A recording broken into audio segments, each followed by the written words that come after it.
parole prenne vie dans nos cœurs, mon Dieu, que ta parole encore soit imprégnée en nous, Seigneur. Et surtout, aide-nous à mettre en pratique ta parole. Car ceux qui t'aiment, c'est ceux qui gardent ta parole, Seigneur.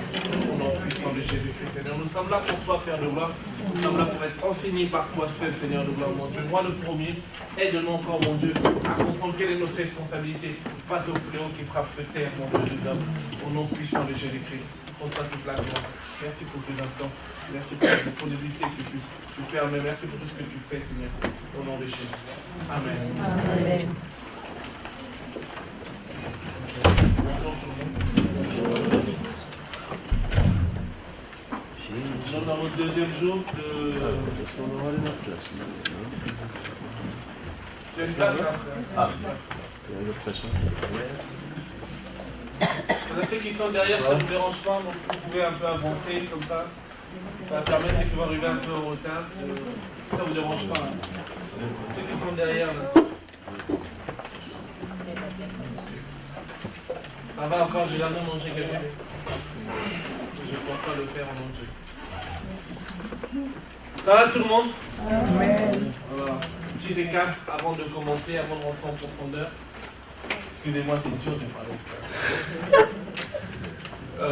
Qu'est-ce qu'on a vu hier? La création. On le voit chaque jour. Ouais, la main, ça ne me dérange pas. Hein. Comme ça, là qui se faufile pas. Merci pour les chewing-gums. Oui. Il a avant tout fait un constat en fait, de la pauvreté en Île-de-France. Qu'est-ce qu'on a dit par rapport à la pauvreté en Île-de-France? Que en fait, beaucoup de départements sont touchés, qu'il y avait beaucoup en fait, de pauvreté, qu'il y avait des départements qui étaient déficients, mais en tout cas qu'il y a un vrai travail à faire en, fait, en Île-de-France. Ok. Et vous êtes dans quel département vous? 93. Tiens, on rigole en fait qu'on a dit sur le 93. Quelqu'un d'autre? Oui. On a vu que la responsabilité face aux pauvres, elle était avant tout en tant qu'humain. On était fait à l'image de Dieu, qui est bon, qui est créatif et toutes ces choses. Et que, oui, parfait. Et que même en tant qu'être humain, on a une grande responsabilité. Et certainement, aujourd'hui, qu'en tant que chrétien, on en a une encore plus grande. Quelqu'un d'autre? Oui. Oui, que nous devons repartir à la source, à la racine, c'est-à-dire au commencement, la création. Quand Dieu a créé l'homme, il lui a donné de garder. Donc on nous a donné que tu sois païen, c'est-à-dire en tant qu'homme, sans être chrétien, ni que tu sois chrétien ou païen, nous sommes des hommes. Et que normalement, Dieu a mis quelque chose, quelques talents en nous pour pouvoir fructifier, aider selon le don, le talent que Dieu a mis en toi. Quel que soit. Ça veut dire que l'histoire déjà de responsabilité ne concerne pas simplement les chrétiens. On a vu ça hier. Que d'abord en tant qu'être humain que nous sommes, on a dit qu'on était reparti à la source. En tant qu'être humain, Dieu veut d'abord a mis en nous des choses qui nous permettent de, comment on appelle ça, de agir en face au fléau qui frappe le monde. C'est bien ça? Par rapport au constat, on avait dit effectivement qu'en Île-de-France, il y a... Qui a eu le temps de regarder le Parisien? Je sais qu'on dit qu'il faut vérifier. C'est ça. Amen. Vous avez vu sur le site, hein, la fracture... comment on appelle ça? La fracture sociale au niveau de l'Île-de-France, parce que nous sommes en Île-de-France. Comme je vous ai dit hier, on faut être concret avant de vouloir travailler dans des aspects. On ne peut pas parler des choses, mais on ne sait pas réellement ce qui se passe. Pour être efficace, je dois savoir dans quoi je m'engage. Et j'ai pris l'exemple de l'Île-de-France parce que nous sommes en Île-de-France. Et ça tombait bien, sur 12 millions, si je ne me trompe pas, tu as vérifié? Ok, merci. Sur 12 millions d'habitants en Île-de-France, il y a près de 1,8 million d'habitants, des franciliens, on les appelle, voilà. Des franciliens qui vivent avec moins de 990 €. Après, on a fait un peu les calculs, on s'est rendu compte que le seuil de pauvreté frappe les gens en Île-de-France.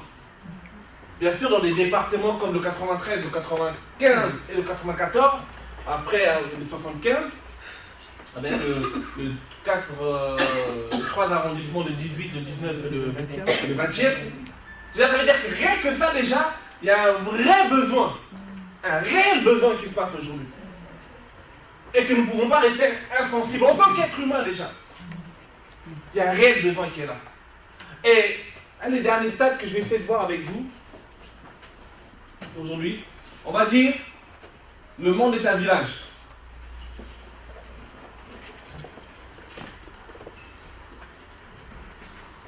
Village égale le monde.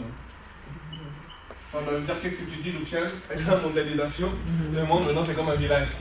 Il n'y a plus de barrières. Vous voyez ce que je veux dire? Par rapport à ce village, on va mettre sur 100 habitants.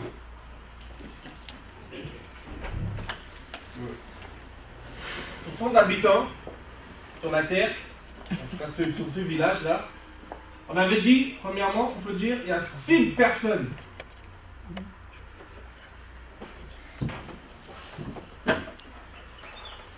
qui détiennent 60% de la richesse du monde.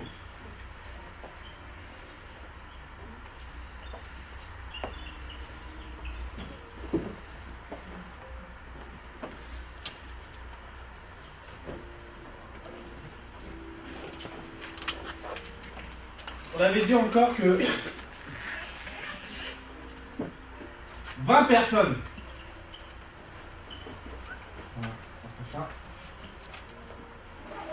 vivent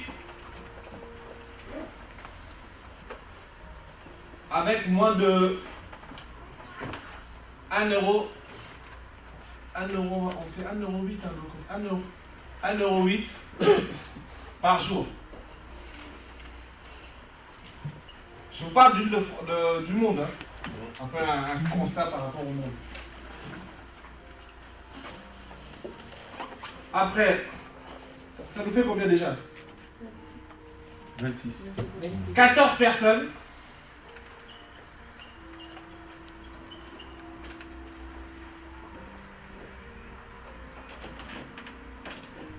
qui vivent dans un état sous alimentation.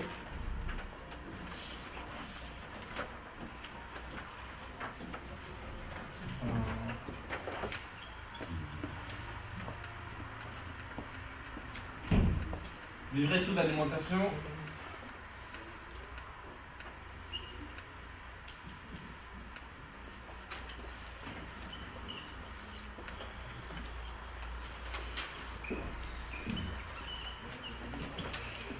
Après, on dira 30 personnes. Ça nous fait combien? 70. N'ont pas accès aux médicaments.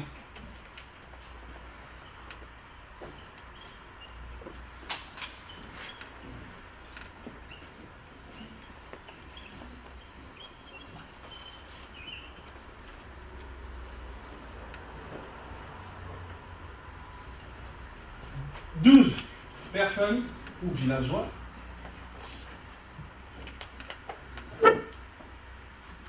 n'auraient pas fini l'école. 12 villageois ne vont pas à l'école.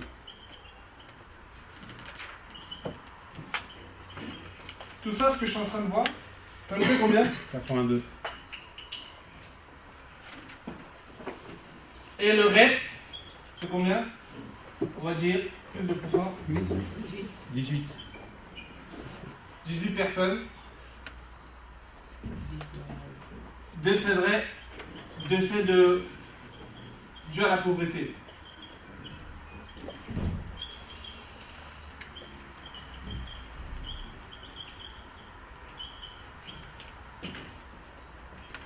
Vous voyez un peu le constat? Vous voyez? Ça veut dire que dans l'engagement que nous devons avoir sur le monde, on a vu par rapport à l'Île-de-France. En Île-de-France, on a vu que sur un constat de 2014 et 2004, si je ne me trompe pas, on voyait l'augmentation, l'inflation commence à augmenter, que de plus en plus de pauvres. On a vu aussi par rapport aux personnes aux chômeurs, non? On a vu ça au RSA, ceux qui avaient le RSA, Elle avait de plus en plus, dans un décalage de 10 ans, ça augmentait de plus en plus. Ça, c'était le constat qu'on a eu l'analyse croisée des personnes qui sont engagées sur le terrain, qui ont dit que ce n'est pas normal ce qui est en train de se passer aujourd'hui, rien qu'en Île-de-France. Maintenant, si on prend même au niveau du monde, dans le monde, sur 100 personnes, 100 habitants, 100 villageois, il y a ça aujourd'hui. C'est-à-dire que déjà, on commence à 6 personnes qui détiennent 60% de la richesse du monde. Vous voyez déjà 6. Hein? Pendant ce temps-là, il y a 12 personnes qui n'ont pas d'école. 6 personnes, on peut dire dans les 7 milliards. On est 7, non? 6 ou 7? 7 milliards. Voilà. 18 personnes qui décèdent dues à la pauvreté. Pas d'argent, rien. On avait dit, c'était quoi la définition de la pauvreté? Manque de ressources ou de moyens, financiers ou matériels. Et c'est ce qui se passe aujourd'hui. Et par rapport à cela, Dieu, quand on revient à la source, on a vu... C'est bon, je peux effacer? Ok. On a vu Genèse 1, 28. 26 à 28. Encore, on va continuer aujourd'hui. Aujourd'hui, ce n'est pas les êtres humains, donc ça va être nous-mêmes. Genèse 1, verset 26 à 28. Dieu va dire quoi? Créons l'homme à notre Et on a vu que quand Dieu dit créons l'homme à notre image, image en hébreu, c'est Zélem. Zélem égale statue ou effigie. Tout le monde me suit, hein? Statue ou effigie. Ça veut dire que quand il dit créons l'homme à notre image, en tant qu'être humain, nous sommes faits à l'image de Dieu. Et on avait vu que dans le Proche-Orient, ou dans les pays où il y a des statues, ça représente des divinités. Pour ceux qui lisent la Bible, on se rappelle de l'histoire de Dagon, qui étaient des statues où que les gens venaient se vénérer devant. Vous voyez ce que je veux dire? Ça veut dire que Dagon, la statue de Dagon, ça représentait Dieu, Dagon sur terre. Maintenant, ça c'est les hommes. Mais nous qui sommes faits à l'image de Dieu, ça veut dire que l'homme est normalement un représentant de Dieu sur terre. Je ne sais pas si je vais vite ou pas. Ça va, non? On a vu ça hier normalement. C'est moi un récap pour ceux qui n'étaient pas là. Et comme on est représentant de Dieu sur terre, c'est dire qu'on est comme Dieu. On n'est pas Dieu, on est comme Dieu. Là, vous. Si vous n'êtes pas d'accord, vous me dites. On est à l'école. J'essaie d'aller doucement. Alors, on avait vu comme Dieu. Ça veut dire qu'on a quelques attributs de Dieu aussi en nous. Être humain, riche, pauvre ou pas, parce que Dieu, il a fait tout le monde. On voit sur la pauvreté, mais Dieu a créé les riches et les pauvres, les puissants et les opprimés. C'est Dieu qui les a créés. Vous êtes toujours d'accord? Comme Dieu, on avait dit quoi? Si on est comme Dieu, on est créatif. Parce que notre Dieu est comment? Créateur. Voilà. Notre Dieu est créateur. Donc comme il est créateur, en tant qu'être humain, sans parler en tant que chrétien, d'abord, ça veut dire qu'on est créatif.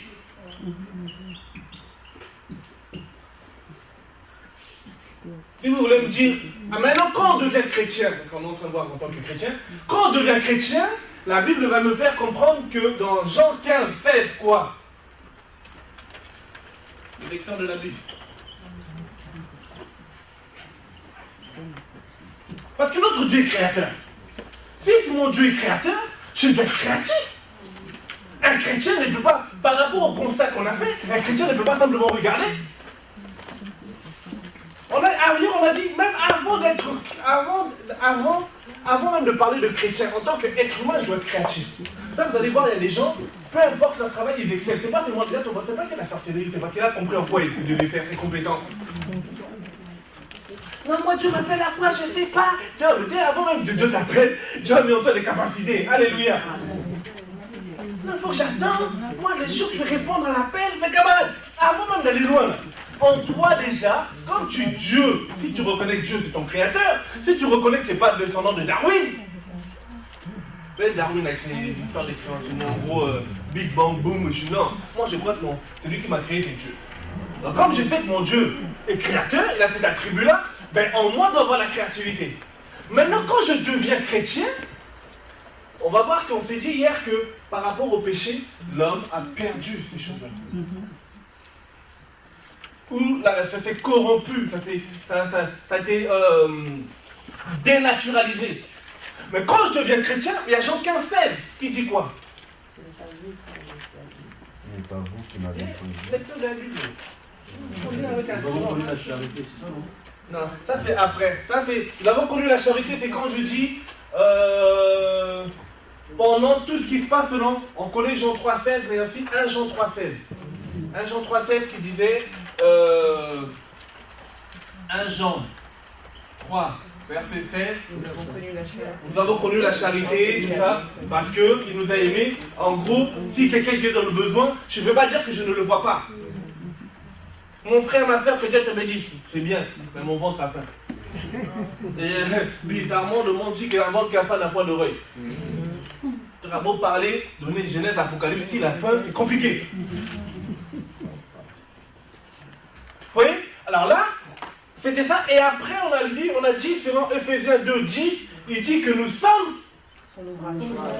Alors, comme nous sommes son ouvrage, c'est lui notre créateur. Et dans son ouvrage que nous sommes, il dit qu'il a préparé toute bonne œuvre. En gros, Dieu aussi est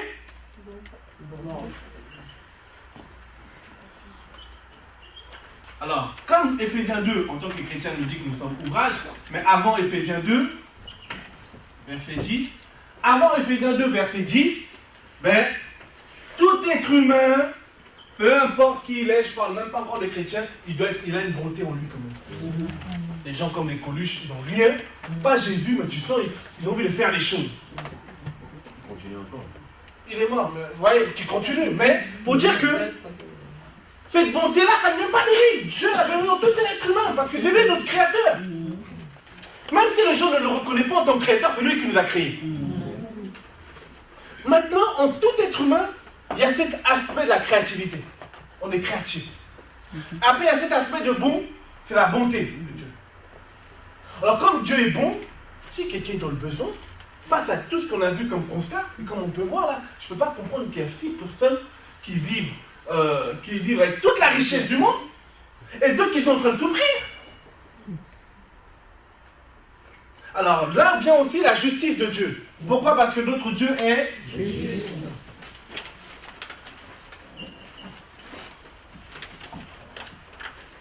Alors, comme notre Dieu est juste, tous ceux qui sont sa créature, même l'être humain, même avant de parler de sa créature, tout être humain est sensible aux injustices.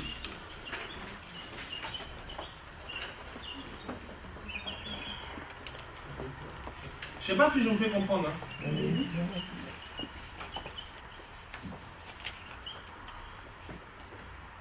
C'est-à-dire que je ne peux pas rester. Je suis sensible aux injustices. Des païens qui, vous voyez, des fois ils sont là, militants dans des choses, tu dis, mais c'est pas possible. Contre l'esclavage, ils sont là. Contre les, comment on appelle ça, des oppressions, ils sont là.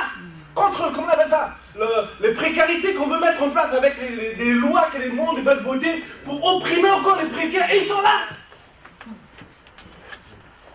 Mais pourtant, ils ne sont pas chrétiens. Ils sont païens, mais ils sont là, déterminés.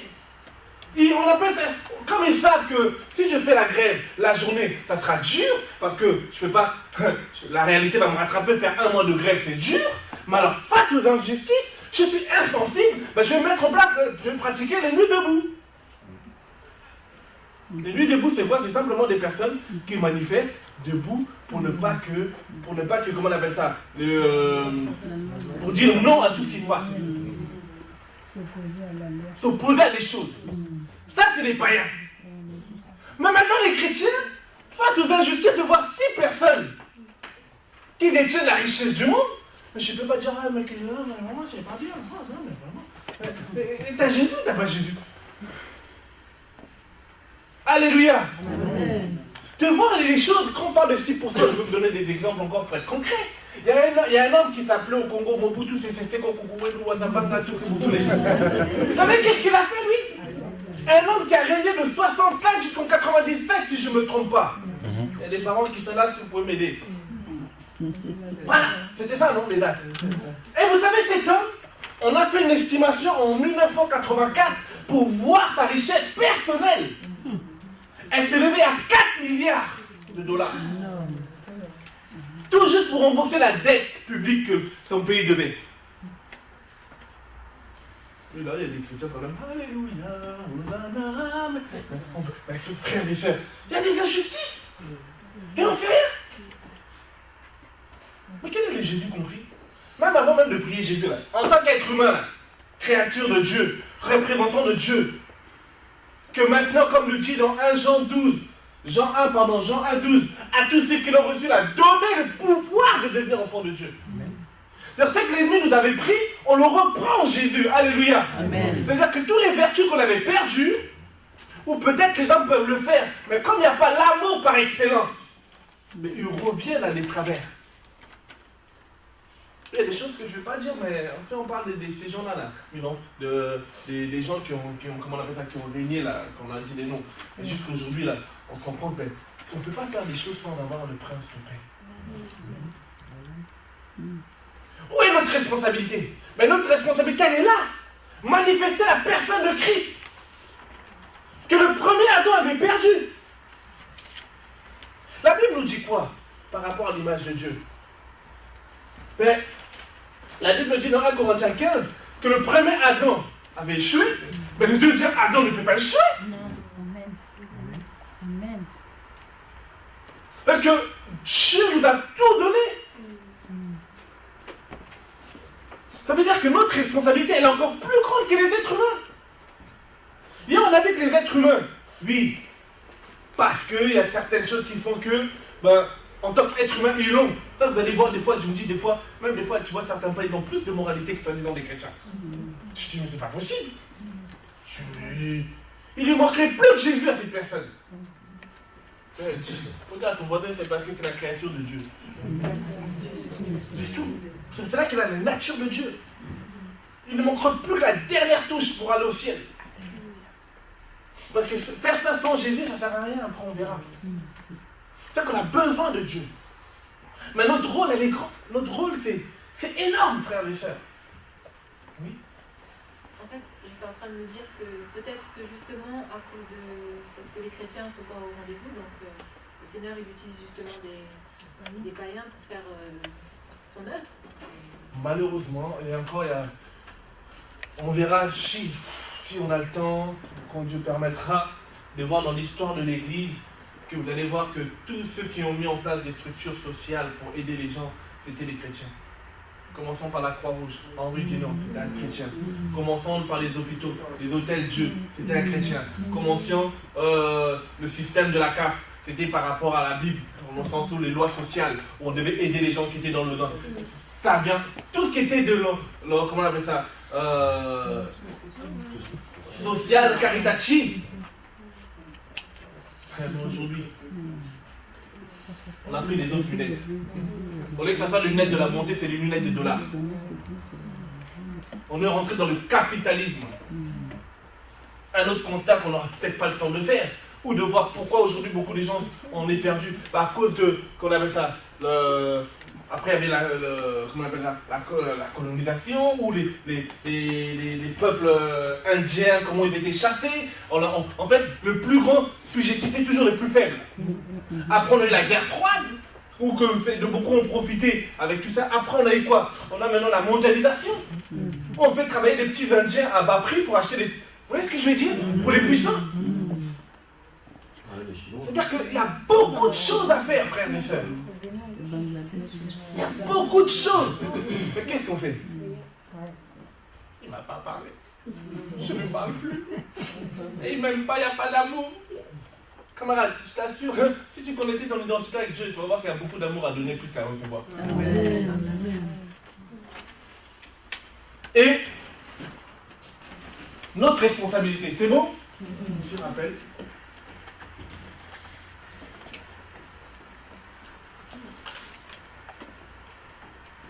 Un passage qu'on va essayer de prendre.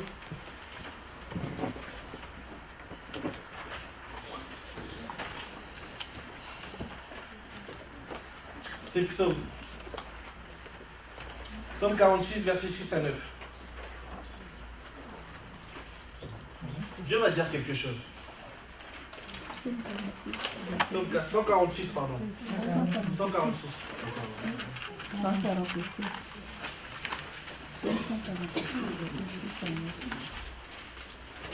Qu'est-ce que Dieu nous demande? On va essayer de voir aujourd'hui par rapport à la Bible, quelle est notre responsabilité? Qu'est-ce que Dieu nous demande à nous, enfants de Dieu? Est-ce que c'est même biblique de s'engager dans ce domaine?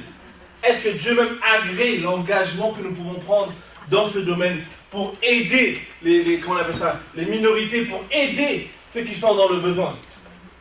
Face à toute cette pauvreté, où les gens qui sont en manque de carence, manque d'habits, manque de vêtements, manque de, comment on appelle ça, de quoi se nourrir. On a vu le seuil de pauvreté. On a vu hier qu'on a fait des calculs avec 900 €. Qu'est-ce que vous allez faire en France? Tu payes un studio à 600 €. Après, tu as le courant. Après, tu as quoi? Tu as Internet. Après, tu as quoi? Tu as à manger. Qu'est-ce que vous allez rester avec combien?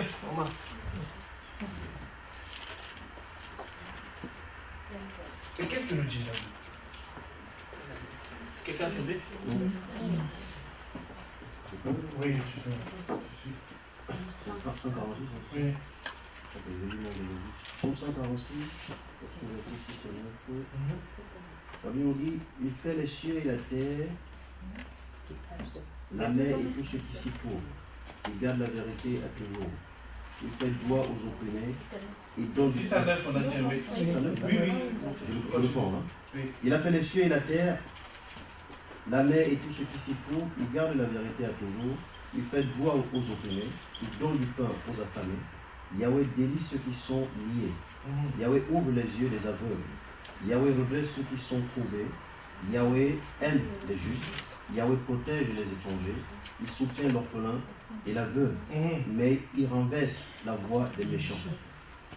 Ok. Hier, on a dit, j'ai essayé, en tout cas, il y a un étudiant qui a fait une étude, qui a fait des recherches, à voir un peu tous les versets qui parlent de pauvreté dans la Bible.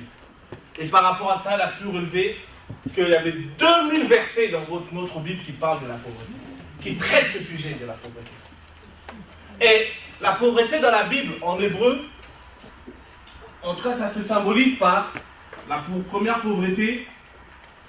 En gros, on m'a dit c'est celui qui est pauvre, hein, celui qui manque de carence.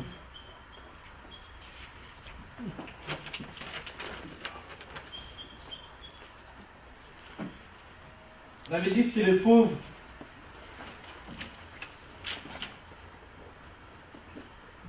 C'est pauvreté, la pauvreté matérielle. Dans la Bible, quand on parle de la pauvreté, elle est souvent d'abord matérielle. Après, quand on parle de pauvreté de la Bible, souvent on traite ce sujet-là, pauvre. D'abord par rapport aux gens. Aujourd'hui, là, le spirituel va venir après. Là, c'est vraiment, on est dans le concret. Amen. Amen. Parce que j'ai faim, que Dieu te bénisse, Dieu va te nourrir demain. Non, là, j'ai faim. Comment on fait? Est-ce que je peux ou pas? Je ne rentre pas encore dans le spirituel, je vais d'abord être dans le concret avec nous. Amen. Amen. On connaît les histoires, Matthieu 5 et tout ça, heureux vous qui êtes pauvres en esprit. C'est ce que vous voulez, mon Dieu. Quand on parle de pauvre, pauvre est synonyme de, dans la Bible, hein.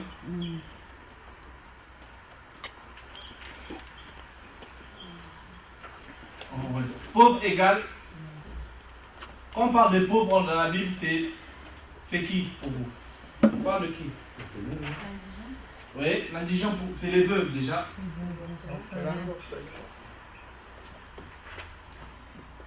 Veuve et orphelin. C'est bien de le savoir parce que c'est un peu le type de personne où, quand on parle notre responsabilité face à la pauvreté, c'est vers ce type de personnes que nous allons engager nos actions. Ok. Après on a, quand on parle de pauvre dans la Bible, c'est toujours symbolique. Ça symbolise où? La veuve. La veuve et l'orphelin.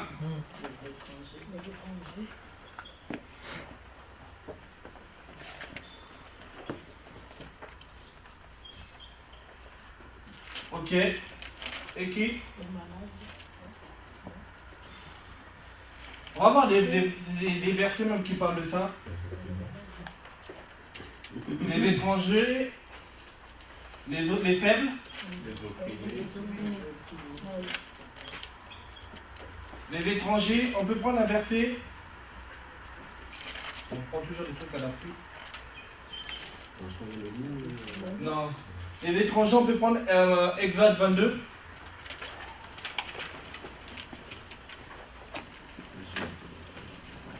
Verset 20. Quelqu'un a trouvé? 20, 22. Celui qui sacrifie à d'autres dieux qu'à Yahweh seul sera dévoué à la façon de l'interdit. Tu ne fouleras ni n'opprimeras point l'étranger, car vous avez été étrangers au pays d'Égypte. Vous n'affligerez point la veuve ni l'orphelin. Ok, merci. La veuve et l'orphelin, l'étranger, on retrouve dedans. Après, les faibles, Psaume 12, verset 6. Est-ce que quelqu'un a trouvé? Les exploités et les opprimés. 6.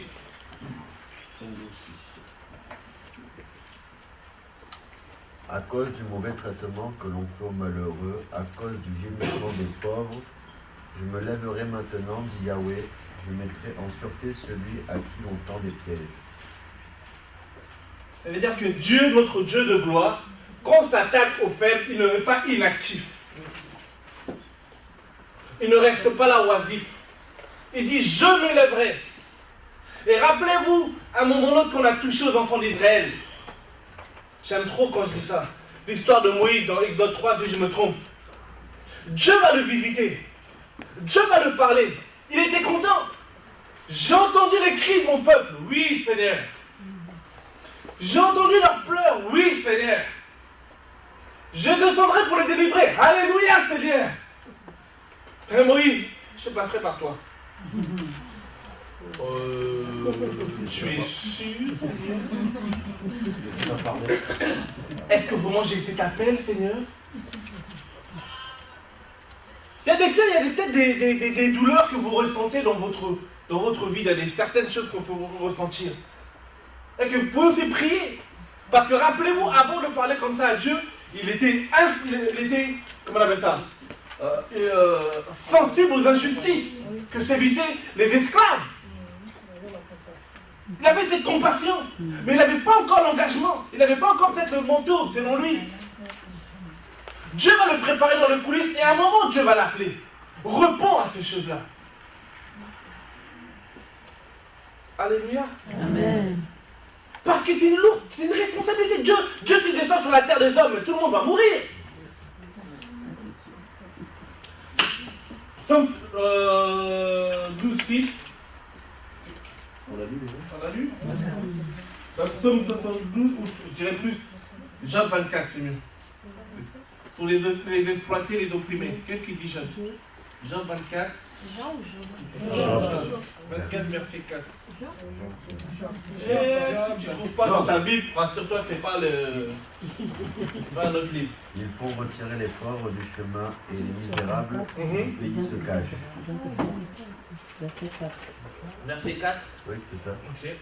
C'est-à-dire que, et là on verra, si Dieu permet demain, Jean 24, verset 4. Ça veut dire qu'il y a des personnes, à un moment ou l'autre, les enfants d'Israël prenaient trop leur... Comment on appelle ça? Les riches devenaient de plus en plus riches et les pauvres devenaient de plus en plus pauvres. Et il y a des personnes qui ont dit, on en a assez, il faut qu'on se lève. À l'image, on verra demain, si Dieu permet, d'Ézéchiel, d'Amos et de Jérémie. Ils ont dit non. Et ce qui est bien avec Jérémie, si Dieu permet, dans Jérémie 22, Jérémie a recadré dans le niveau spirituel. Jérémie a fait un réel travail au niveau spirituel, mais à un moment donné aussi, il devait faire un réel travail dans le niveau social. Quand le spirituel est saisi, oui. Une question. Est-ce que les malades et les prisonniers font partie de...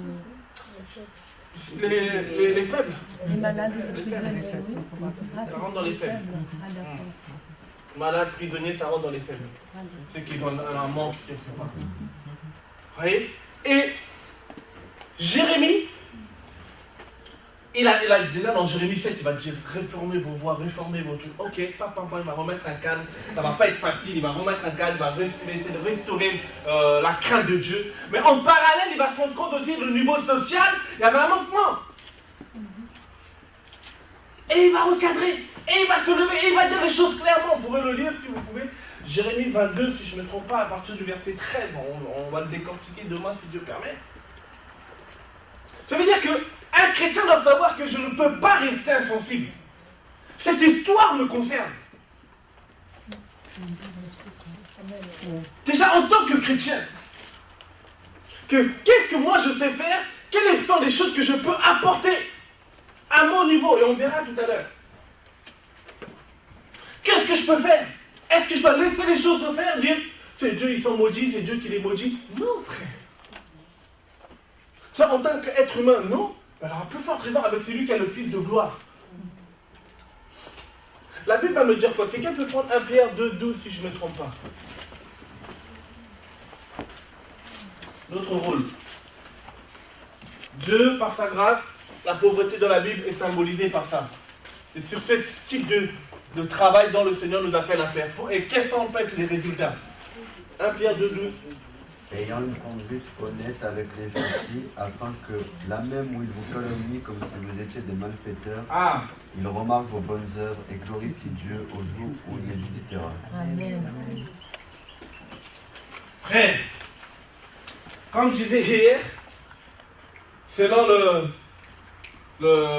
les stats du ministère de l'Intérieur, parce que c'est pas en France, on n'a pas le droit de faire des estimations sur le plan religieux, des croyances. Mais selon eux, il y a près de 49 000 croyances en France. 49 000 divinités. 49, peut-être on va dire 49 000. C'est-à-dire 49 000 qui sont en train de parler, qui essaient de parler de ce qu'ils font. Mais je bénis Dieu. Parce que la Bible dit, il y a un temps où on verra ceux qui le servent et ceux qui ne le servent pas. Nous sommes dans un temps tellement les gens sont stressés, ils sont perdus, ils veulent voir, ils disent que l'amour est mort. Ils ont fait confiance à des gens, politiciens, qui leur ont fait croire que quand ils vont être élus, moi président,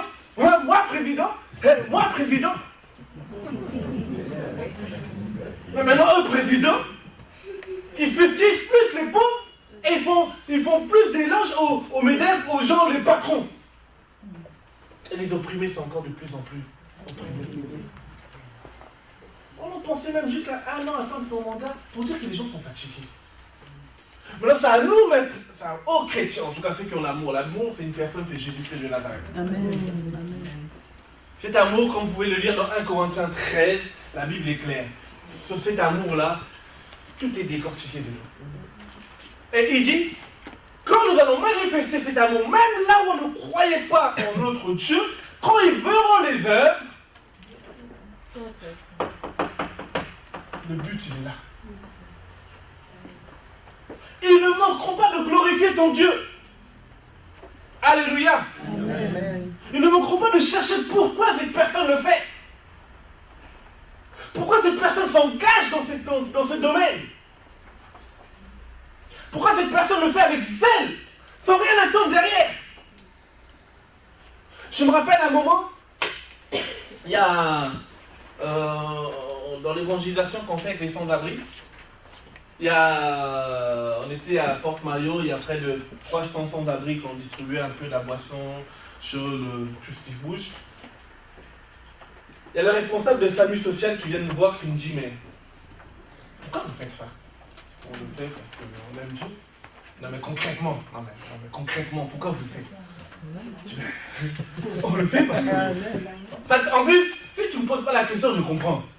Mais viens pas me chercher à me poser des questions terribles comme ça.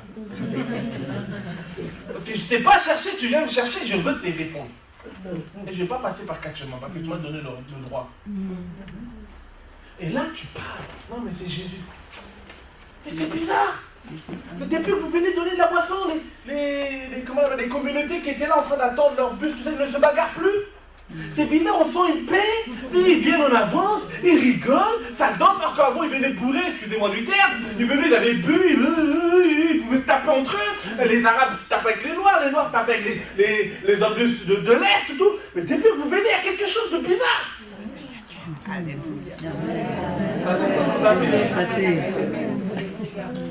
À l'époque, ils venaient, mais après ils venaient, ils nous attendaient. Mais dites-moi, vous avez quand même les financements de qui? Je dis, tu veux goûter?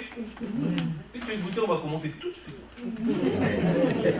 Bon, moi je ne crois pas, mais un peu comme on finissait maintenant l'évangélisation, on passe un temps dans la prière avec les frères et sœurs, on finit, et maintenant nous on dit, bon, on attend qu'il parte pour commencer à prier, mais il ne veut pas, mais comme il est foutu, il n'arrive pas à bouger, et là il est lourd, le pied, il est... Je dis, ah, t'es fini, t'es déjà un peu dans le début. Alléluia. Et là, on prie, et je regarde le gars.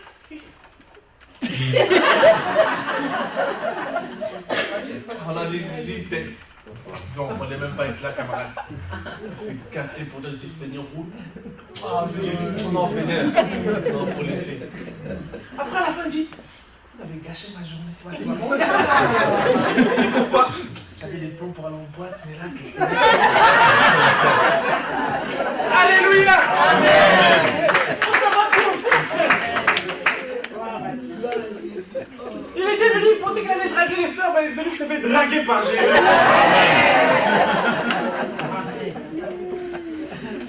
Quand ils vont voir les œuvres, c'est là qu'ils vont essayer de glorifier Jésus. Sinon, il n'y a rien. Ouais, tu sais, la Bible dit, la chante pas celle. Oh, camarade, laisse tomber. Ils sont fatigués. S'il y a ça, là, les témoins de Jéhovah le font mieux que nous. Alors là, des fois même pour la pluie, tu dis, eh non, quel zèle ces gens-là. Mais ces zèles, amen. Alléluia. Notre engagement, notre responsabilité, elle est là. On fait les choses parce qu'on sait, Seigneur, le corps est grand. Hein. C'est-à-dire que je ne dis pas que tout le monde, les chrétiens, travaillent dans le social. Vous voyez ce que je veux dire? Comme le corps est grand, il y en a qui sont appelés. Moi, j'avais un ami qui était pasteur footballeur, c'est-à-dire qu'il gagnait 400 000 € par mois. Ben lui, cet ami-là, lui, le Seigneur l'a appelé pour les footballeurs. Demandez-moi pourquoi. Parce que si moi je parlais avec un footballeur, il gagne 400 000 € par mois. Maintenant, moi, quand je vais le parler, il va dire, mais Louchen, qu'est-ce qu'il veut dans ma poche? Je ne le connais pas, il va t'écouter, mais il va faire ça. Mais or que quand lui il va parler avec eux, et que quand ils vont voir, parce que on est dans le monde de l'image, on est dans le temps de l'image, l'homme veut voir. Il veut voir la gloire de Dieu pour croire. Ils sont fatigués. Et lui, quand il va parler avec eux, il jouait au PSG à l'époque, et ils se rendaient compte qu'ils finissaient leur match de foot, tout. Quand les autres disaient, oh, on va là, on va les fêter, il lui dit, non, je rentre avec ma femme. C'est bizarre, hein? Après un moment ou l'autre, dans son équipe, on le laissait faire la prière pendant le repas. Oh. Après un moment ou l'autre, et après un moment, on l'a viré. Et donc, penser en le virant qu'il allait être perdu. Mais camarade, vous croyez que quand tu parles de Jésus, tu es perdu? Gloire soit mon Dieu, il est parti au Brésil. Au Brésil, son club est arrivé 2 fois champion de Brésil. On n'avait pas compris. Au Brésil, son club est arrivé 2 fois champion de Brésil. Mais quand on va te virer dans A, c'est que le travail est fini. Pars dans B au nom de Jésus. Il m'avait dit, ah, il y a la Coupe du Monde, tu vas venir. Il dit, non, je te laisse avec ton équipe. Chacun son terrain. Alléluia. Je ne pas avec les femmes. Oui, ça, c'est mon domaine. Il n'y a pas de souci. On travaille dans ça. Rendez-vous au ciel, d'abord on va danser, chacun fait son travail. Mais si le corps, moi aussi je commence à suivre les footballeurs. En fait, après je commence à regarder mes arrières. Ah, si j'ai ça. Ah, il a fait une voiture là. Tu sais, la Bible dit, les gens qui regardent les gens avec les lunettes des dollars. Vous voyez ce que je dis? Non, frère. Chacun son travail. En quoi Dieu t'a appelé? Quelle est ta sensibilité? En quoi tu te sens à l'aise? Je ne demande pas seulement d'être dans une association, même dans ta propre... Où tu te sens à l'aise? Où tu fais les choses sans forcer? Ça veut dire que dans le domaine du social, aujourd'hui, c'est comme si on est bien placé parce que les gens veulent voir la gloire de Dieu. Quand tu arrives en prison, on travaille en prison, on se rencontre quelqu'un qui dit qu'il va se suicider. Je me rappelle encore, on faisait le travail au niveau de la prison de... Comment on appelle ça? C'était à quelle prison j'étais vraiment plus touché? C'était la prison à Rouen, tout ça, si je ne me trompe pas. On arrive, notre optique c'était de faire des concerts. Après les concerts, on bombardait l'évangile. On passait avec le script. Comme la Fédération protestante de France nous avait fermé les portes, quand on ferme une porte, Dieu, il y a une fenêtre, il n'y a pas de souci. Les gens sont rentrés par la fenêtre en passant par le script. Avec le script, on a mis en place des projets de concerts pour rentrer en prison. 20 minutes de concert, après c'est bras. C'est Jésus au fond. On parlait avec les gens, tatata. Après, il y a un monsieur qui me disait, vous savez, avant de venir, même dans vos trucs, je commençais déjà à me couper les veines, regardez. Je dis ouais. En fait, après vous avoir écouté, après avoir vu tout ce qui se passait, je me rends compte qu'il y a un Dieu. Et je demande pardon à Dieu. Est-ce qu'il ne peut pas prier pour moi, s'il vous plaît? Après, je parle, à la fin, je parle avec les... Comment on les appelle là, les gardiens. Il avait tué sa femme. Il avait tué sa femme, il avait besoin du salut de Christ aujourd'hui. S'il mourait dans son état, ça allait être l'enfer. Et si les gens ne vont pas, mais attendez, il y en a qui craquent. Avec ceux qui portent la crise. Mais qu'est-ce qu'on fait, chrétien? La Bible nous en parle. Vous voulez savoir ce que nous dit la Bible? Ok. On va le voir parce qu'on va dire peut-être que ce n'est pas biblique. On va le voir. Il y a 2000. Hein. On va dire qu'accrochez-vous. Aujourd'hui, on va dire merci. J'essaie de tout donner, mais. C'est-à-dire qu'il y a un réel travail. Si tu sens que tu as cet appel, lance-toi, frère. Lançons-nous. Simplement, et Dieu va faire. Quand on a commencé dans le pain quotidien, ça n'a pas commencé tout ce que vous voyez, frères et sœurs. Ça a commencé avec une épicerie, une banque alimentaire à Draveil. On a mangé seulement 10 familles, 20 familles, 30, et c'était que ça. Et petit à petit, Dieu, par sa grâce, par son amour, par sa fidélité, il nous oriente, il nous ouvre aussi l'intelligence pour poser des actes pour lui. On doit commencer comme ça. Qu'est-ce que quelqu'un me comprend? Et avant même d'être engagé, par la grâce du Seigneur, sans se rendre compte, on travaillait même dans le social. Parce qu'on a grandi dans les voilà, dans les quartiers populaires, et à un moment ou l'autre, on se disait, mais il y avait tellement d'injustice. Je disais, mais c'est quand après tu te rappelles, tu dis, en fait, attends, hier je faisais ça. Tellement d'injustice, on était là, on criait des choses, et après on a fait les choses, les enfants victimes de mines en Angola. Manque de peau, j'ai voulu travailler avec une structure qui s'appelait Médecins sans frontières. Je me suis rendu compte que c'est eux-mêmes qui vendaient des armes en Angola.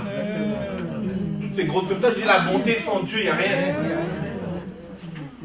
Alors, je me suis dit, comme c'est comme ça, je vais créer mon propre truc. Et là, on s'est convertis. En étant convertis par la grâce du Seigneur, le visionnaire, il m'a laissé une responsabilité. Je n'avais même pas dit ce que je faisais avant. Merci Seigneur, il a été sensible à Dieu. Et on s'est lancé dedans. Dans quoi tu te sens à l'aise? Tu te rends compte, des fois tu as quelque chose, tu n'as même pas envie de donner, tu vois que tu donnes. Ça me dit à ton bonheur, c'est ta place.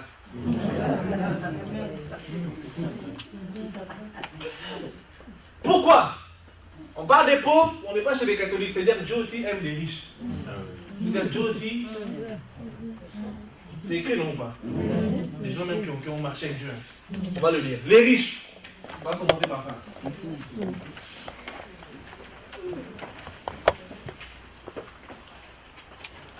Que quand on parle de la pauvreté, c'est comme si les riches et les méchants. Non. La richesse, c'est un cadeau de Dieu. Mais on verra pourquoi. Ah, parce que sinon on va tomber comme des catholiques. C'est comme si c'était une vertu d'être pauvre. Non, non, non, non, non. Il faut l'équilibre.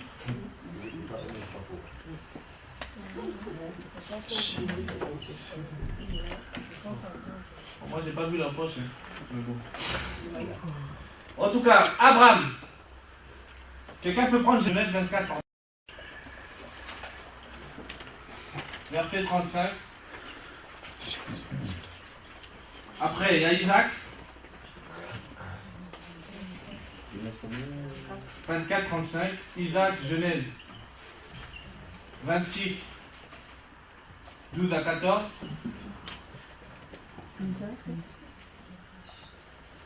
Jacob, bien sûr. Ouais. Isaac, c'est quoi? 12 à 14. C'est Genèse 26, 12 à 14. Il y en a qui se préparent pour Genèse 24, 35, d'autres pour Genèse 26, 12 à 14, d'autres par rapport à Jacob, c'est Genèse 27, je pense 27. Tu peux reprendre s'il te plaît? Oui, un instant. Alors Abraham, c'est Genèse 24, 35.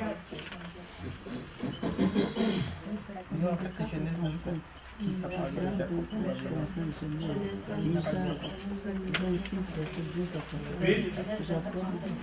vous laisse d'abord ça. Quelqu'un peut, voilà, prenez, et on va lire ensemble. Il faut dire que la richesse, cadeau de Dieu quand même. Dire que oh, vous les pauvres, vous êtes maudits. Non, les riches, vous êtes maudits, les pauvres, non. Dieu permet à des gens qui l'ont choisi d'être aussi riches financièrement. Quelqu'un peut dire ça? Oui. Comment? Yahweh a comblé de bénédictions mon Seigneur qui est devenu puissant.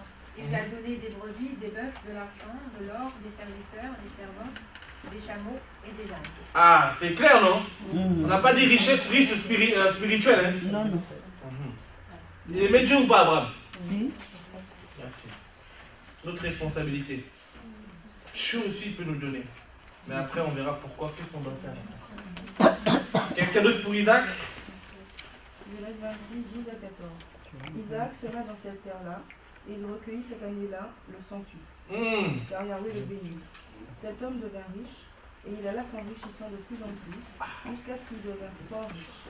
Il avait des troupeaux de menu bétail et des troupeaux de gros bétail, et un grand nombre de serviteurs, et les Philistins lui portèrent en Isaac, là, sourit. Il était dans le péché ou il aimait Dieu? Il faut d'abord qu'on commence à parler de la richesse. Et qu'on va décortiquer là, si on sort de là, on ne fait pas d'équilibre. En gros, c'est comme si les pauvres, on est bénis de Dieu. Jacob, Genèse 27. Jacob s'approcha et l'embrassa. Isaac sentit l'odeur de ses habits et le bénit en disant: voici l'odeur de mon fils comme l'odeur d'un champ que Yahweh a béni. Que Dieu te donne de la rosée du ciel et de la graisse de la terre, du blé et du vin en abondance. C'est bon, merci. Maintenant, on va prendre Job, un homme encore qui était intègre, qu'on n'a rien trouvé de bizarre en lui. Et son bétail était de 7000 brebis.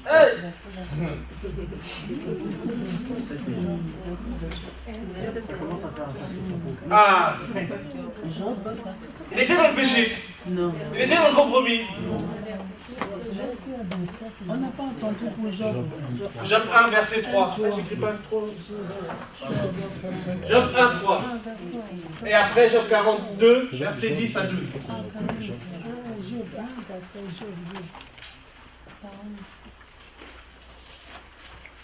Job 1:3, et son bétail était de 7000 brebis, 3000 chameaux, 500 paires de bœufs et 500 ânesses, avec un très grand nombre de serviteurs.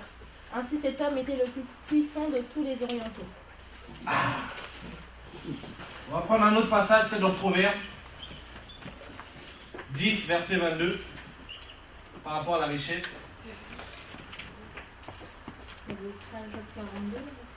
Ouais, 42, elle n'a pas lu, pardon. Job 42, 10. Et Yahweh tira Job de sa captivité quand il eut prié pour ses amis. Et Yahweh lui ajouta le double de tout ce qu'il avait possédé. Aussi tous ses frères, toutes ses sœurs et tous ceux qu'il avait connus auparavant vinrent vers lui et mangèrent avec lui dans sa maison. Et lui ayant témoigné qu'il compatissait son état. Job 42, 10 à 12. C'est bon, non? Ils le consolèrent de tout le mal que Yahweh avait fait venir sur lui, et chacun d'eux lui donna une pièce d'argent, et chacun un anneau d'or. Ainsi Yahweh bénit le dernier état de Job plus que le premier, de sorte qu'il eut 14 000 brebis et 6 000 chameaux, et 1000 couples de bœufs et 1000 ânesses. Il était dans le péché. Il a mangé sa famille. Aujourd'hui, là, pour être comme ça, pour manger, il faut sacrifier des chiens. Non.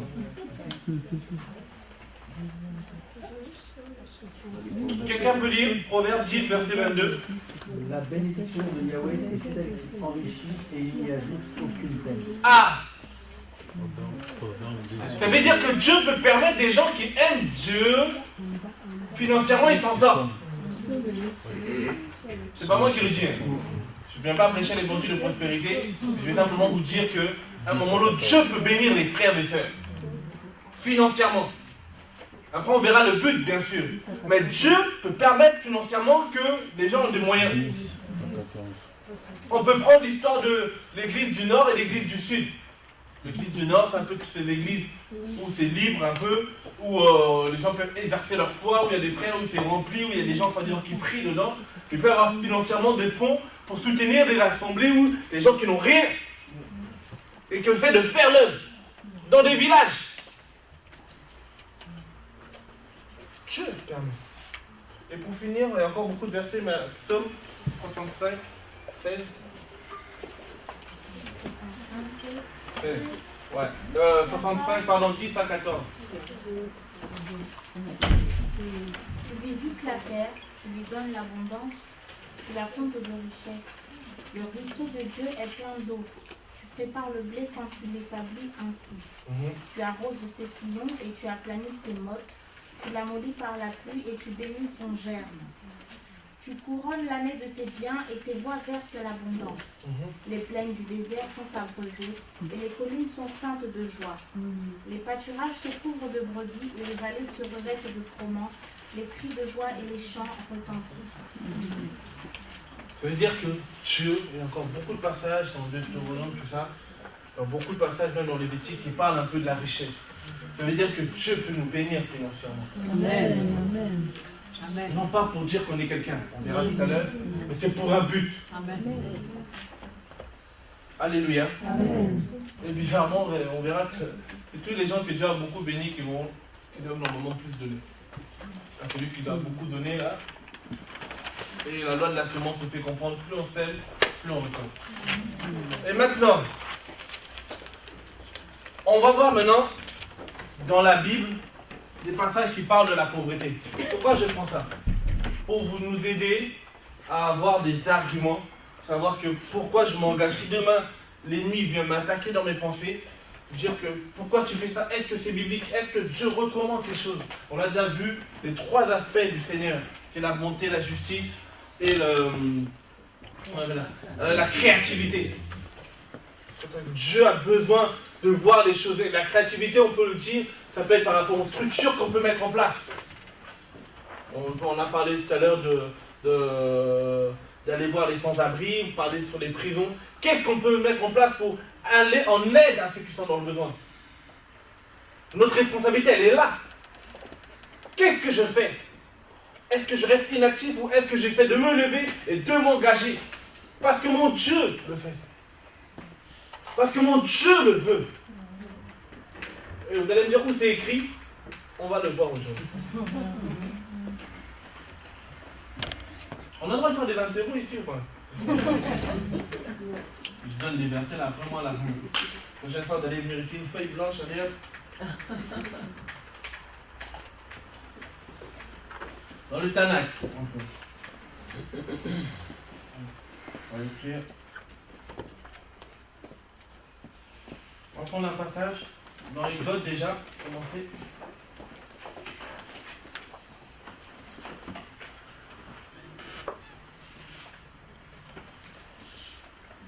Exode, même pas Exode, avant Exode.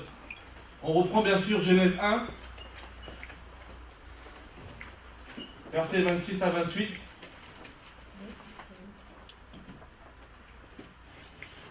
Ça c'est notre, en gros c'est notre, la mission originelle.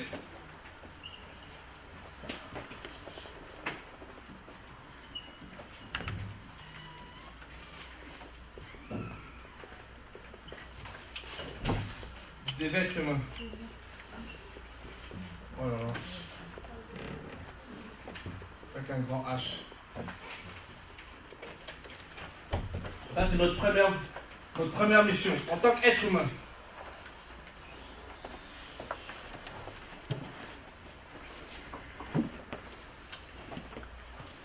Dieu nous demande aussi, quelqu'un peut prendre Lévitique 19. Verset 9, je pense, si je ne me trompe pas. Quand vous ferez la moisson de votre pays, tu n'achèveras point de moissonner le bout de ton champ, et tu ne gagneras point ce qui restera à cuire de ta moisson. Et le 10. 9, 10, ouais. Tu ne grappilleras point ta vigne, ni ne recueilleras point les grains de blé tombés de ta vigne, mais tu les laisseras aux pauvres et à l'étranger. Je suis Yahweh votre Dieu. Ah! Ça veut dire que Dieu, quand il donne la richesse aux enfants à ses enfants, il va leur dire que à un moment ou l'autre, tu dois faire une récolte pour les pauvres. Votre première responsabilité, Dieu te donne des finances. À l'époque, des deux enfants d'Israël, n'oubliez pas à un moment ou l'autre de récolter pour les pauvres. Ce n'est pas les pauvres qui vont récolter. c'est vous, dans ce que vous avez, de mettre une petite part pour les pauvres. Ça veut dire qu'à un moment ou l'autre, c'est pas un péché d'aller soutenir les pauvres. Parce que nos pères, comment on appelle, Israël, avant, c'était des lois. Quelle autre loi aussi qui était mise en place? Merci. C'est écrit où, lecteur de la Bible? Deutéronome. Combien? Oh, allez, on les va. Déjà, ça commence. Dans le Bible, ça commence avec Abraham et. Non, on parle de Deutéronome par rapport aux pauvres. Ah, ok. Lecteur de la Bible, oh, 24. Ça vous oubliez? On ne parle plus de ça. Deutéronome 24, ça vous dit rien? 24 versets. Verset 10. Non, je vais vérifier. Non, Deutéronome 14, pardon. 14. Ouais. Qui parle de la dîme des pauvres, normalement. 28 à 29, si je me trompe. Au bout de 3 ans, Ah, merci, c'est ça. Tu peux lire? Au bout de 3 ans, tu feras sortir toutes les dîmes de tes produits de cette année-là et tu les déposeras dans tes portes. Alors le Lévite qui n'a ni portion ni héritage avec toi, l'étranger, l'orphelin et la veuve qui seront dans tes portes viendront, mangeront et se rassasieront, afin que Yahweh, ton Dieu, te bénisse dans toute l'œuvre que tu feras de tes mains. Ça veut dire notre responsabilité aussi, c'était que chaque 7 ans, on devait mettre une partie pour la dîme pour les pauvres. C'est-à-dire même les pauvres, normalement, c'est pour ça qu'on parlait de loi sociale. C'est-à-dire que dans leur communauté, Dieu avait pensé aussi de ne pas oublier les pauvres. Les pauvres, on a vu dans les pauvres, tous les types de pauvres que la Bible parle quand il pense aux pauvres. La veuve, l'orphelin, l'étranger, le migré, tout ça, le migrant, toutes ces choses-là. Après, on continue. Vous connaissez le temps de... Quand on parle de le jubilé, de 50 ans. La 50e année, on doit libérer les esclaves. Vous vous rappelez ou pas?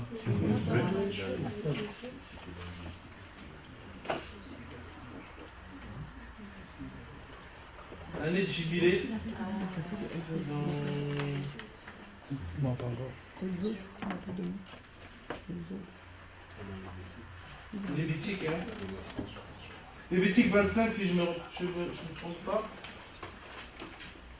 Oui, 25, 10. 25, 10, merci.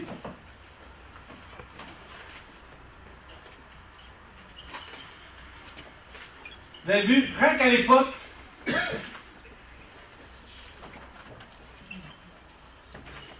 quelqu'un peut le lire? 25, 10 à 16, oui.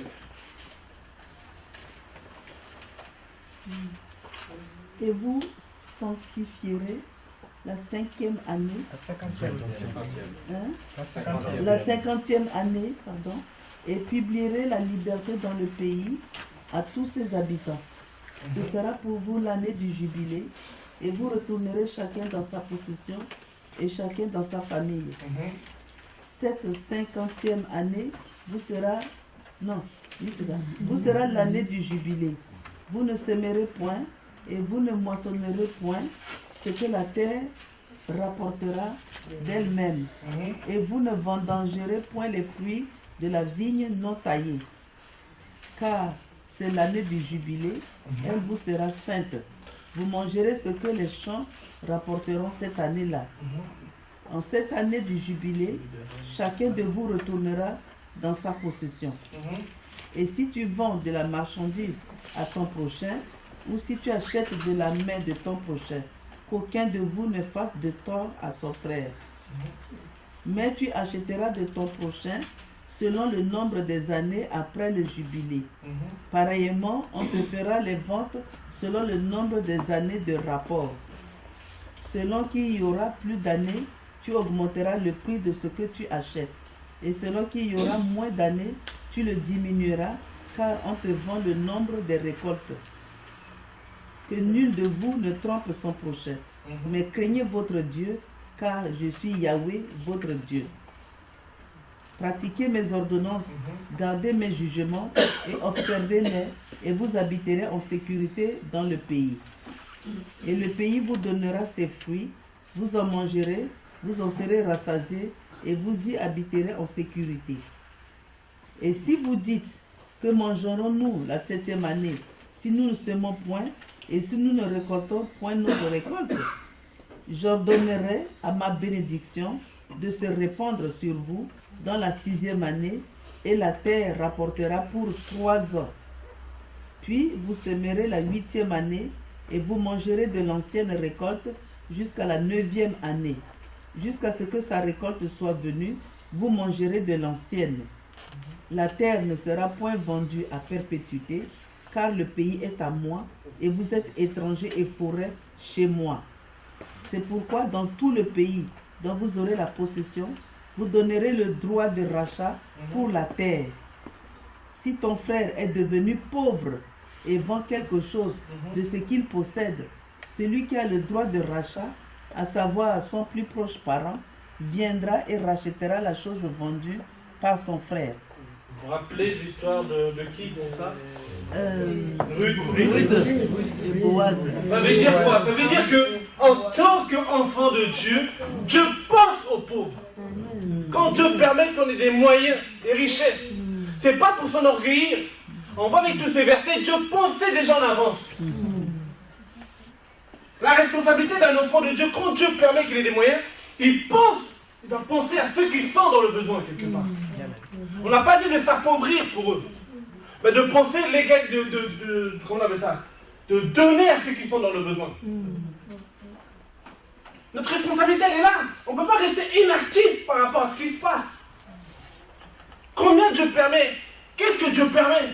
On ne nous demande pas de nous ruiner, bien sûr. On nous dit de penser à ces personnes tant que nous pouvons avoir de quoi. On ne parle pas d'une association, on parle des personnes. Parce que l'esclavage, ça se vit jusqu'aujourd'hui. J'étais dans un pays, au Cameroun, je dis que l'homme aime toujours assujettir l'autre. J'étais au village à Messamena, et c'est un village un peu où il y a des pygmées. Les pygmées étaient des esclaves des villageois. Oh, je me suis dit, bizarre. Vous êtes déjà au village, vous êtes déjà perdu, mais vous voulez encore assujettir encore quelqu'un parce que les pygmées sont dans des cabanes, alors quand ils venaient dans leur maison, c'était des bonnes. L'homme a perdu la bonté. Même quand tu souffres, il faut quand même assujettir quelqu'un pour dire j'ai vu quelqu'un. Ah, l'homme.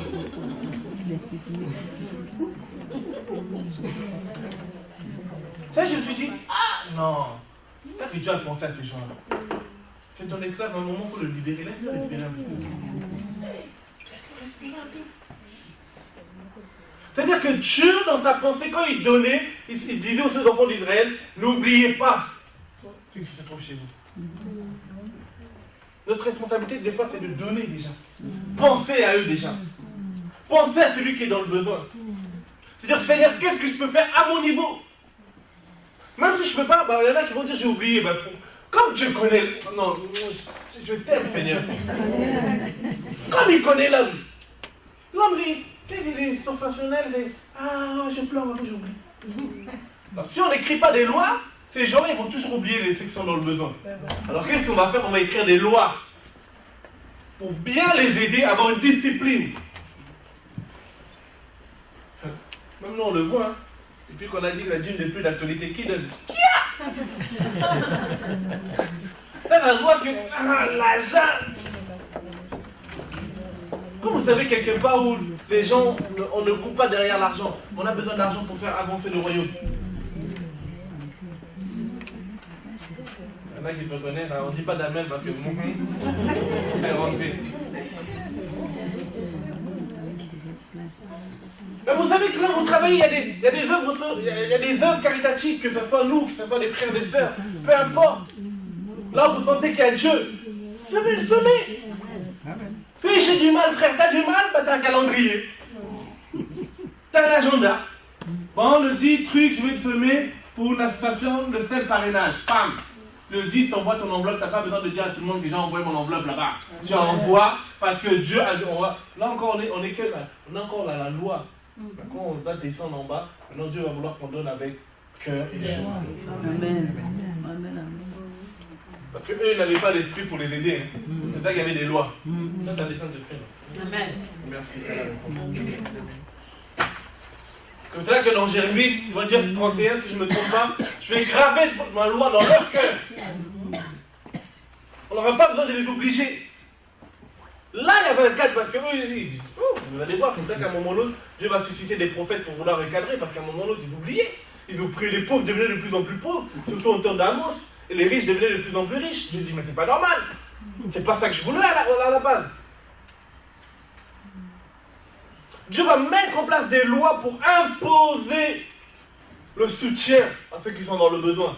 C'est de notre responsabilité, c'est de leur responsabilité. Nous, on l'a aussi aujourd'hui en tant que chrétiens.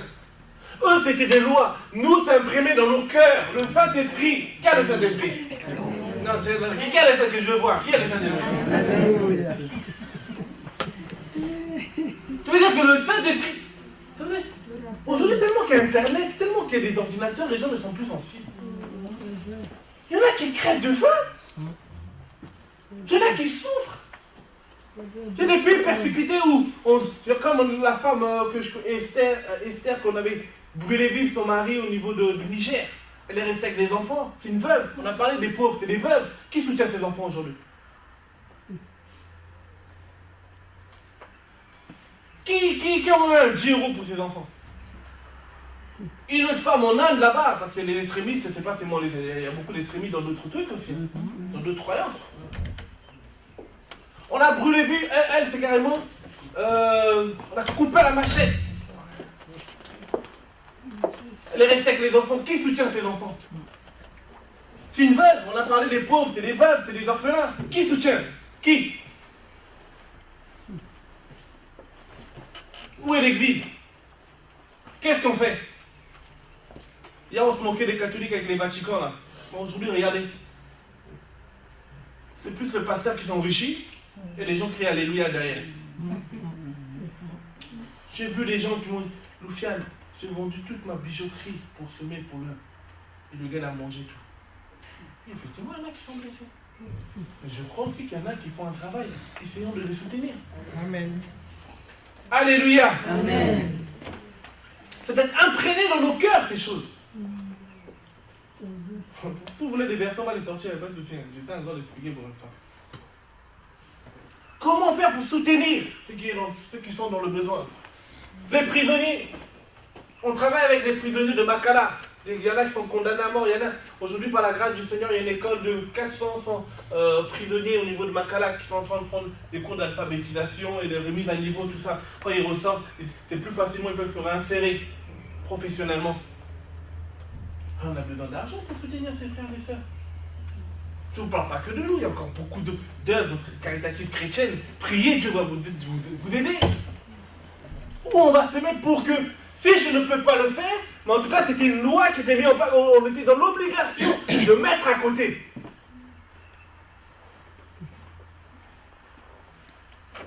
Combien d'orphelins aujourd'hui dans le monde? Vous voudrez quand je vous sors les stats? Et on ne peut pas rester insensible, frères et sœurs. Non, je suis désolé. Ces enfants, on ne sait pas ce qu'ils feront demain. Quand on peut, faisons, frères et sœurs. Et je vous ai dit par rapport aux pauvres, quand la Bible parle des pauvres, là, il y a ce type de pas les, je dirais pas les catégories, c'est trop de le mettre quelque part, mais c'est des types de souffrances, des carences, manque de carences. Une quête de mêle. Il y en a qui ne mangent pas.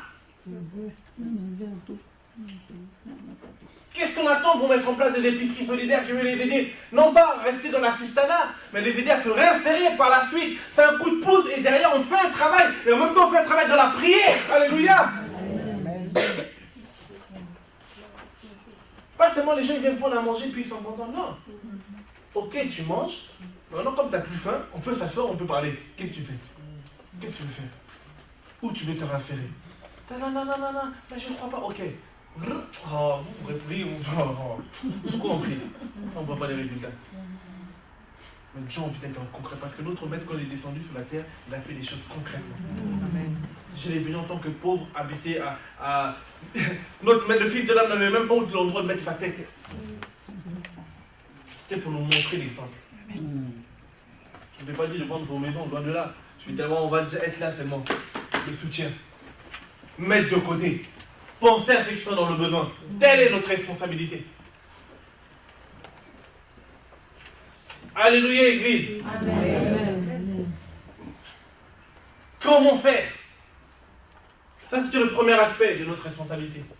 Et je vais finir aujourd'hui par le deuxième aspect, la prière.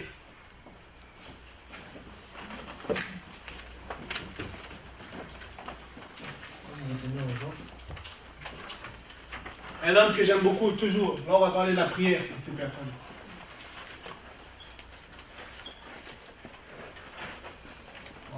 Voilà.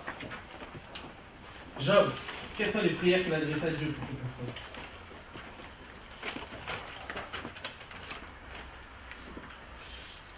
Quelqu'un peut prendre Job 24, toujours. 5, je pense, je ne me trompe pas. 2 à 5. Ils déplacent les bornes, ils ravissent des troupeaux et ils les font paître. Ils emmènent l'âne des orphelins, ils prennent pour gage le bœuf de la veuve. Ils font retirer les pauvres du chemin et les misérables du pays se cachent. Voilà, certains sont comme des ânes sauvages dans le désert, ils sortent pour faire leur ouvrage, se levant dès le matin pour la proie. Le désert leur fournit du pain pour leurs enfants. Quelqu'un peut prendre Psaume 146?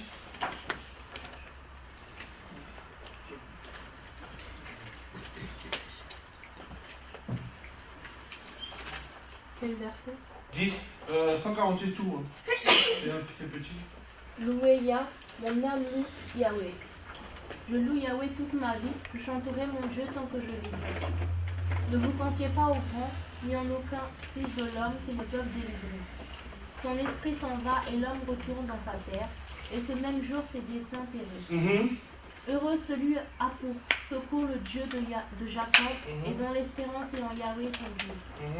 Il a fait les cieux et la terre, la mer, et tout ce qui s'y trouve. Il garde la vérité à toujours. Il rend justice aux opprimés. Il donne du pain aux affamés. Yahweh délie ceux qui sont liés. Yahweh ouvre les yeux des aveugles. Yahweh redresse ceux qui sont fourbés. Yahweh aime les justes. Yahweh protège les étrangers. Il soutient l'orphelin et la veuve. Mais il renverse la voix des méchants. Yahweh règne éternellement. Ô Sion, ton Dieu subsiste d'âge en âge. Loué Yahweh. Alléluia. C'est ça que j'ai appelé. J'ai compris pourquoi Dieu a appelé cet homme était un homme selon mon cœur. Il prenait le temps de prier pour ceux qui étaient opprimés. Il prenait le temps de crier à Dieu pour ces personnes. Quelqu'un peut prendre encore Psaume 9, verset 10. Psaume 9.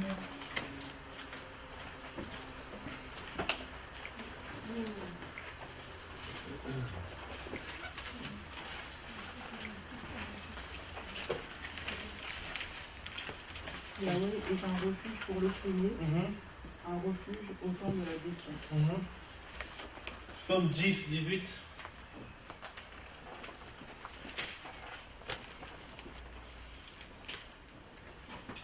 Pour rendre justice à l'orphelin et à l'opprimé, afin que l'homme mortel tiré de la terre cesse d'inspirer l'effroi. Ok. Psaume encore 41. Verset 1, je ne me trompe pas. Psaume de David donné au chef des chantres, béni est celui qui s'intéresse aux pauvres. Yahweh le délivrera au jour du malheur. Yahweh le garde et lui conserve la vie, il est heureux sur la terre, et tu ne le livres pas au bon plaisir de ses ennemis. Ok, Psaume 12, verset 22, pour finir. 22. Oui. Il n'existe pas.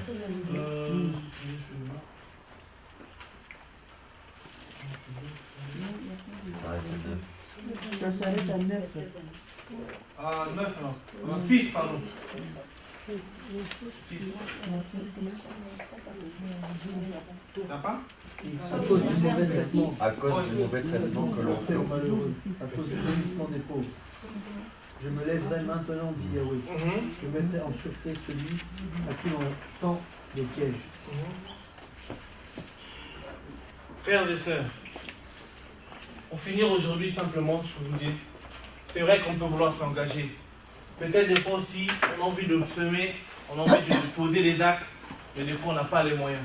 Mais une chose qu'on peut faire, frères et sœurs, c'est de prier pour ces personnes.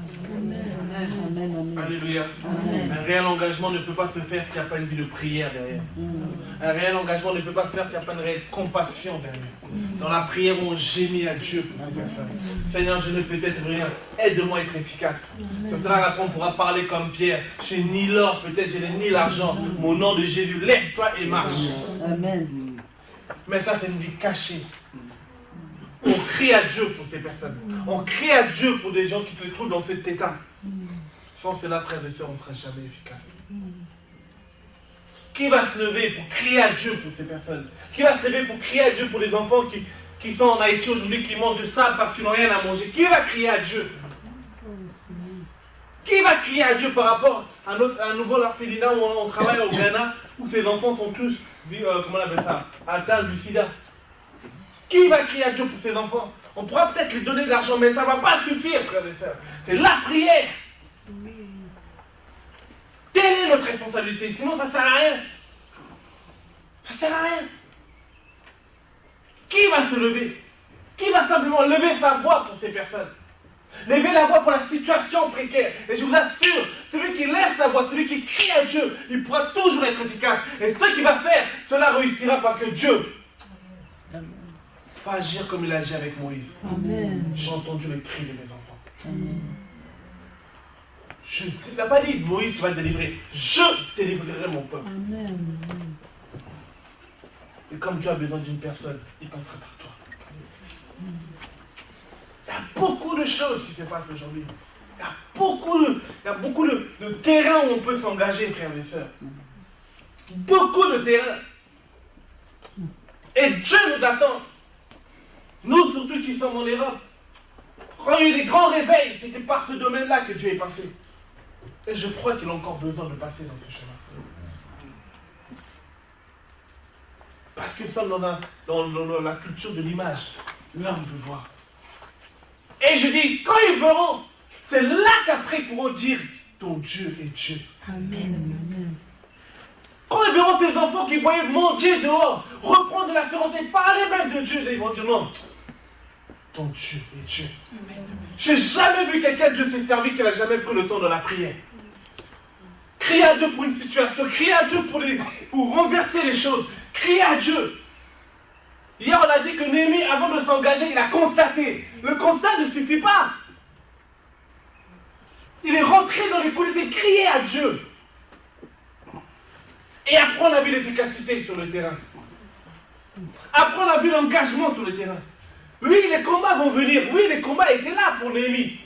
Mais Néhémie, il a dit, est-ce que je vais laisser l'œuvre de Dieu pour m'occuper de vos cancans? Jamais. Il faut savoir ce qu'on veut. Et je bénis le Seigneur parce que j'ai vu que dans la Bible, il y en a qui ont servi Dieu jusqu'à la fin. Amen. Avec détermination, parce qu'ils savaient ce qu'ils voulaient. Notre responsabilité, ça peut être par rapport à l'argent. Notre responsabilité peut être aussi par rapport à la prière. L'engagement réel. Les gens qui sont dévoués pour voir un réel changement. Un jour, pour finir, dans mon travail, que je dis simplement, c'est pas simplement papa, c'est que je suis en train de dire notre responsabilité du chrétien face à la pauvreté. Je ne parle pas de responsabilité d'un bénévole d'une association. Je parle de nous. Par la grâce du Seigneur, j'ai dû vivre une situation dans mon travail où un jeune m'avait agressé. En m'agressant, je me suis dit, mais il est sérieux, il m'agresse, ok. Là, maintenant, vous voyez, on est encore sur la terre des hommes. Là, les esprits, tout, ça dit, il ne faut pas le laisser comme ça, il faut. Vous voyez ce qu'il dit? Il faut. Et toi aussi, là, c'est maintenant, l'autre, il te met la pression, et c'est là, il dit, tu vas faire quoi? Et là, on se bat. Là, tu regardes par terre, tu es là, au nom de Jésus, moi même toi, tu dis, si je laisse ça, Seigneur, regarde, là, on ne te fait pas les frères et sœurs, je peux, hein? Vous voyez ce que je dis?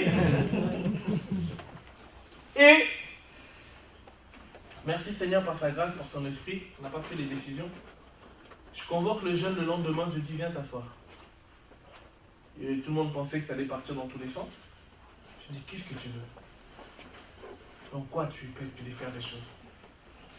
Il me dit ouais, j'ai envie de faire du foot, une équipe de foot. En plus il sortait de prison. Ok, tu veux faire une équipe de foot? Ok, assis-toi là.